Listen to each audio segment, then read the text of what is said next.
آج ہم آپ کو سیر کروائیں گے سعودی عرب کے ایک بہت ہی خوبصورت، سرسبز اور ٹھنڈی آب و ہوا رکھنے والے شہر طائف کی۔ یہ وہ شہر ہے جس کا ذکر قرآن مجید فرقان حمید میں بھی آیا ہے۔ اس شہر کی پہاڑیاں اتنی بلند و بالا ہیں کہ ان کے اوپر جا کر آپ بادلوں کو اپنے ہاتھ سے بھی چھو سکتے ہیں۔ یہ شہر گلابوں کا شہر ہونے کا اعزاز بھی رکھتا ہے۔ جب بھی سعودی عرب کا نام آتا ہے تو ہمارے ذہن میں ریگستان اور پتھریلی پہاڑوں کے نقش ابھرنے لگتے ہیں، لیکن اسی ملک کا یہ شہر طائف اپنی خوبصورتی اور سبز و شاداب سرزمین کی وجہ سے شہرت رکھتا ہے۔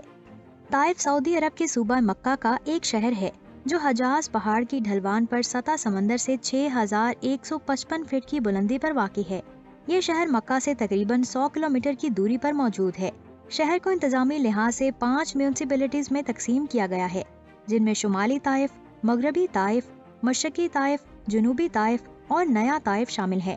اس شہر کا نام عربی لفظ الطائف سے ماخوذ کیا گیا ہے، جس کا مطلب ہے گھومنے والا یا گردش کرنے والا۔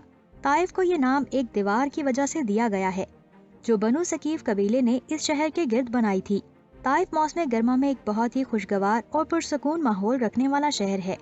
یہاں پر ہر سال ملکی اور غیر ملکی سیاح چھٹیاں گزارنے کے لیے آتے ہیں، کیونکہ یہاں پر سرسبز و شاداب اور سرد موسم ایک الگ طرح کی فیلنگز دیتا ہے۔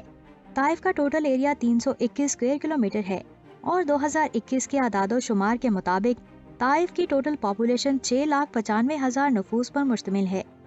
یہاں پر تقریباً 2145 افراد فی مربع کلومیٹر میں آباد ہیں۔ طائف اپنی زراعت کے حوالے سے کافی زیادہ شہرت رکھتا ہے۔ یہاں کی زرعی اجناس میں انگور، گلاب کے پھول اور شہد بہت زیادہ مشہور ہیں۔ یہاں سے گلاب کے پھول ایشیائی ممالک سمیت کئی دیگر ممالک میں بھی ایکسپورٹ کیے جاتے ہیں۔ طائف میں گندم اور پھلوں کے باغات ہونے کی وجہ سے حجاز کا باغ بھی اسے کہا جاتا ہے۔ یہاں پر ایک عطر تیار کیا جاتا ہے جو اس شہر کی ایک مخصوص پہچان ہے۔ طائف اگائے جانے والے گلابوں کو طائف گلاب کا نام دیا جاتا ہے۔ طائف کیونکہ ایک پہاڑی علاقہ ہے، اس لیے یہاں پر زیر زمین پانی کی کافی زیادہ ذخائر موجود ہیں، جس کی وجہ سے یہ علاقہ زراعت کے لیے بہت زیادہ موزوں سمجھا جاتا ہے۔ جولائی 1557 عیسوی کو یہ شہر عثمانی سلطنت کے زیر کنٹرول چلا گیا اور اگلے 3 صدیوں تک عثمانی سلطنت کا حصہ رہا۔ 1802 میں باغیوں نے آل سعود کے ساتھ مل کر عثمانیوں کے خلاف مزاحمت شروع کی۔ عثمانی سلطان محمود دوئم نے مصر کے ولی محمد علی سے ملاقات کی، جس نے حجاز پر حملہ کر کے 1813 میں طائف کو فتح کر لیا۔ 1813 میں ہی سوز سیاح یوحان لوڈورک نے اس شہر کا وزٹ کیا۔ 1926 میں عبدالعزیز السعود کو سرکاری طور پر حجاز کا بادشاہ تسلیم کیا گیا۔ طائف سلطنت حجاز کا ایک حصہ تھا۔ عبدالعزیز سعود نے دونوں سلطنتوں کو یکجا کر کے ایک سعودی عرب سلطنت میں مستحکم کر دیا۔ 1991 کی خلیجی جنگ تک طائف مواصلات کے لحاظ سے ایک جدید شہر تھا، جسے ٹیلی ویژن اور ریڈیو نیٹ ورک کے لیے منتخب کیا گیا تھا۔ اس شہر کو عراق کے کویت پر قبضے کے دوران رابطے کے لیے استعمال کیا جاتا تھا۔ طائف خوبصورت ہونے کے ناطے یہاں پر بہت سے تفریحی مقامات موجود ہیں جو آنے والے سیاحوں کی توجہ کا مرکز ہیں، جن میں کنگ فہد گارڈن قابل ذکر ہے۔ یہ گارڈن 1,75,000 مربع میٹر پر پھیلا ہوا ہے۔ یہ طائف کا سب سے بڑا گارڈن ہے۔ اسی طرح شوپرا پیلس بھی ایک منفرد اور دیکھنے سے تعلق رکھنے والی جگہ ہے۔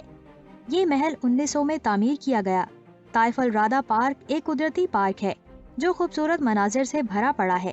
وادی متنا کی وہ مسجد آج بھی اپنی پرنور فضاؤں کے ساتھ موجود ہے، جہاں پیارے نبی صلی اللہ علیہ وآلہ وسلم نے طائف کے لوگوں کی طرف سے سنگباری کرنے کے بعد پناہ لی تھی۔ اس وقت یہ ایک چھوٹا سا گھر تھا جسے بعد میں مسجد میں تبدیل کیا گیا تھا۔